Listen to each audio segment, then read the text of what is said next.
Live cities की night bulletin दिन भर बिहार में आपका स्वागत है। मैं गरिमा भारती। सबसे पहले आज की सुर्खियों पर एक नजर। नीतीश कैबिनेट में 17 एजेंडों पर लगी मुहर। बेऊर जेल में लगेगा जैमर, बात नहीं कर पाएंगे कैदी।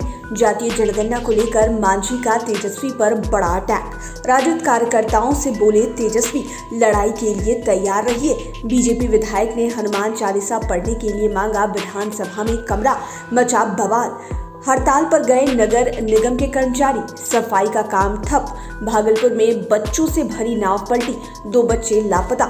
छपरा खगड़िया में पुलिस पर जानलेवा हमला, कई पुलिसकर्मी घायल। बेगूसराय में रेल कर्मचारियों की सूझबूझ से टला बड़ा हादसा। वैक्सीन की दोनों डोज लेने के बाद भी डॉक्टर हुए कोरोना पॉजिटिव। बिहार में पंचायत चुनाव के दूसरे चरण के लिए नामांकन प्रक्रिया शुरू। अब खबरें विस्तार से।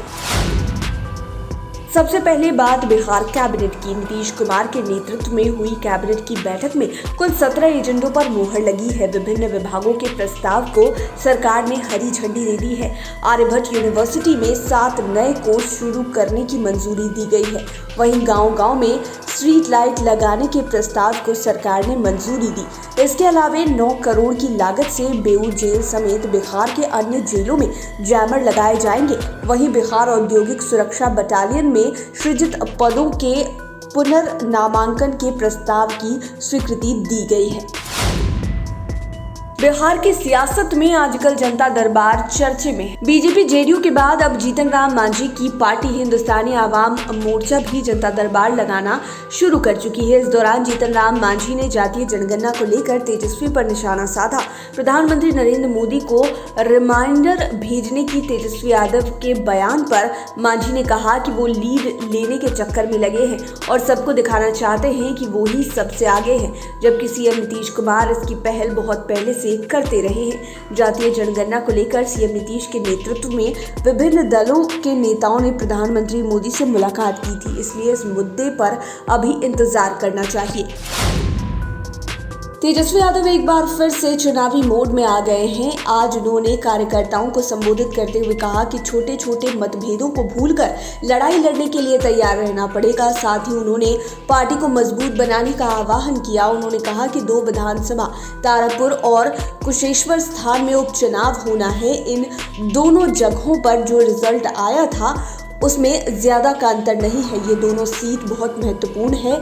इन दोनों सीटों पर महागठबंधन की जीत होनी चाहिए। तेजस्वी यादव ने सरकार पर निशाना साधते हुए कहा कि ये लोग सिर्फ भाषण देते हैं, वादा करते हैं, लेकिन काम नहीं करते हैं। झारखंड विधानसभा में नमाज पढ़ने के लिए अलग से कमरा देने का मामला तूल पकड़ता जा रहा है। इसकी गूंज अब बिहार के सियासत में भी सुनाई देने लगी है। भाजपा के फायर ब्रांड नेता हरिभूषण ठाकुर ने कहा कि मैं भी मांग करता हूं कि बिहार विधानसभा में भी हनुमान चालीसा पढ़ने की इजाजत दी जाए। यही नहीं, उन्होंने ये भी मांग की कि शुक्रवार को जब नमाज पढ़ने के लिए अवकाश दिया जाता है तो मंगलवार को हनुमान पाठ करने के लिए भी अनुमति दी जाए। उन्होंने ही विधानसभा सत्र के दौरान ये मांग उठाई थी कि बिहार में जनसंख्या नियंत्रण कानून लागू होना चाहिए।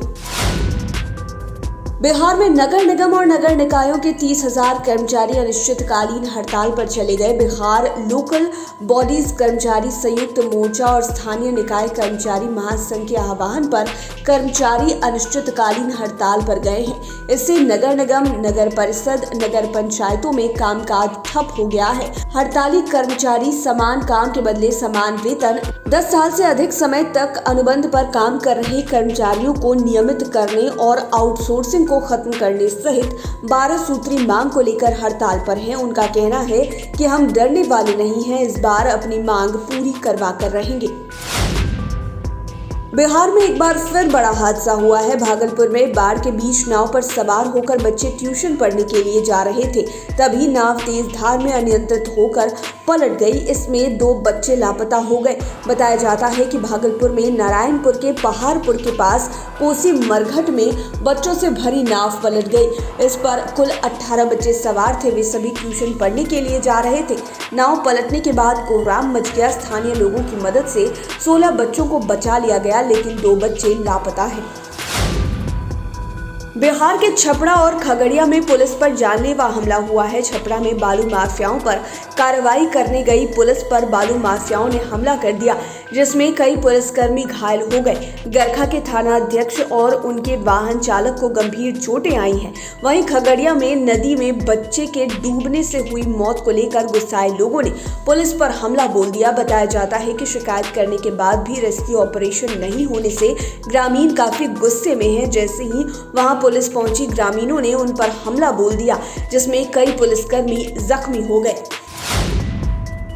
बिहार में आज बड़ा हादसा टल गया। मामला बेगूसराय के साहिबपुर कमाल स्टेशन और उमेश नगर स्टेशन के बीच रेलवे ट्रैक का है। इन दोनों स्टेशनों के बीच पिलर नंबर 134 के पास रेलवे ट्रैक धंस गया। जब इस रूट पर कैपिटल एक्सप्रेस गुजरने लगी तो इस बात का आभास हुआ और फौरन ट्रेन को रोका गया। चेक करने के बाद पता चला कि ट्रेन की पटरी धंसी हुई है और उसे डाउन लाइन के पास कराया गया, जिसके कारण बरौनी कटिहार रेलखंड पर परिचालन बाधित रहा। बताया जाता है कि उक्त जगह पर पटरी के पास गड्ढे में पानी होने की वजह से मिट्टी में दरार आई है, जिसकी वजह से पटरी धंस गई। पटना के बड़े अस्पताल में शुमार IGIMS से चौंकाने वाली खबर आई है। वहां एक डॉक्टर पर कोरोना का डबल अटैक हुआ है, वह भी तब जब उन्होंने कोरोना वैक्सीन के दोनों डोजेज ले लिए हैं। इससे अस्पताल प्रशासन भी सख्ते में है। उनके संपर्क में आए लोगों की जांच कराई जा रही है। यह मामला ऐसे समय में आया है जब बिहार में कोरोना पॉजिटिव मरीजों की संख्या न के बराबर है। अभी हर दिन बिहार में 10 से भी कम मरीज मिल रहे हैं। बिहार में पंचायत चुनाव को लेकर सरगर्मी तेज है। आज से दूसरे चरण के लिए नामांकन प्रक्रिया शुरू हो गई। दूसरे चरण में पटना सहित 34 जिलों के 48 प्रखंडों में चुनाव होगा। नामांकन प्रक्रिया 13 सितंबर तक चलेगी। 18 सितंबर तक उम्मीदवार अपना नाम वापस ले सकेंगे। नाम वापसी के बाद बचे उम्मीदवारों को चुनाव चिन्ह आवंटित किए जाएंगे। दूसरे चरण की वोटिंग 29 सितंबर को होगी। इसके लिए संबंधित जिलों में कुल 9,686 बूथ तैयार किए गए। लाइव सिटीज की नाइट बुलेटिन में फिलहाल इतना ही। खबरों की दुनिया में बने रहने के लिए हमारे चैनल को सब्सक्राइब करें। ये वीडियो फेसबुक पर देख रहे हैं तो पेज को लाइक करें। साथ ही साथ आप हमें ट्विटर पर भी फॉलो कर सकते हैं। धन्यवाद।